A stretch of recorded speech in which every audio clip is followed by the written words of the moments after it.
है, दूसरे तरफ पैर है। हजरत इमाम शाफई परेशान, यकीनन नौजवान के वहां पर लाश पड़ी हुई है, लोग उसे हाथ नहीं लगाते हैं। करीब गए, चेहरे से कपड़ा हटाए, देखे हजरत इमाम शाफई ने उस नौजवान को उठाने का हुक्म दिया, अपने हाथों से गुस्ल दिए हैं, जन्नतुल मुअल्ला लेकर गए हैं और कब्र गोरकुन से कब्र खुदवा के आपने अपने हाथों से नौजवान को उतारा।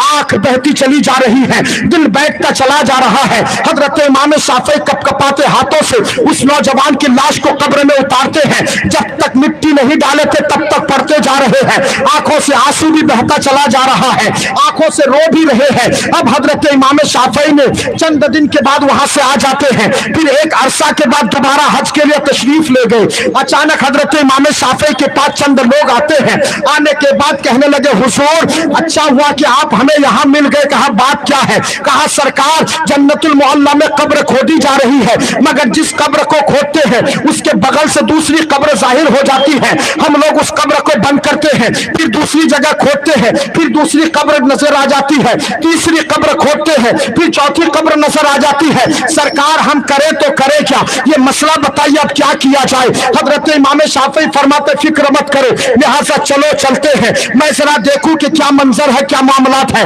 हजरत इमाम शाफई तशरीफ ले गए, कब्र खोदी हुई है। जब हजरत इमाम शाफई ने देखा, यकीनन बगल वाली कब्र है जिसकी दीवार गिर चुकी है और दूसरी तरफ लाश नजर आती है। हजरत इमाम शाफई बोले, तुमने कितनी कब्रें खोदी है? कहा हुजूर ये चौथी कब्र है, हर कब्र की दीवार गिर रही है, हमारे डर के कोई फैसला नहीं कर पा रहे हैं, अब करे तो करे क्या?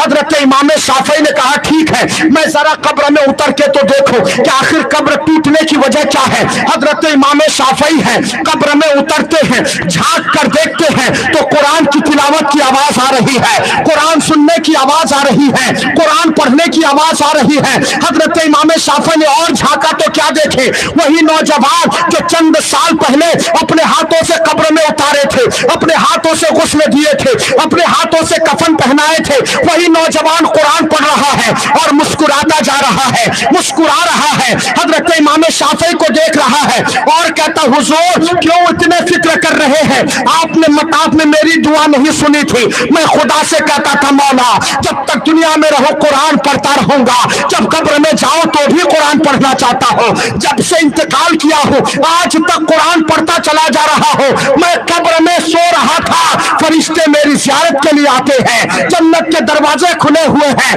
ऐ कुरान पढ़ने वालों, जब बच्चों को कुरान की तालीम दोगे, माँ बहनों को कुरान की तालीम दोगे, रिश्तेदारों को कुरान की तालीम दोगे, तो तुम्हारा बेटा भी यहाँ कुरान पढ़ेगा। कुरान तुम दुनिया में पढ़ता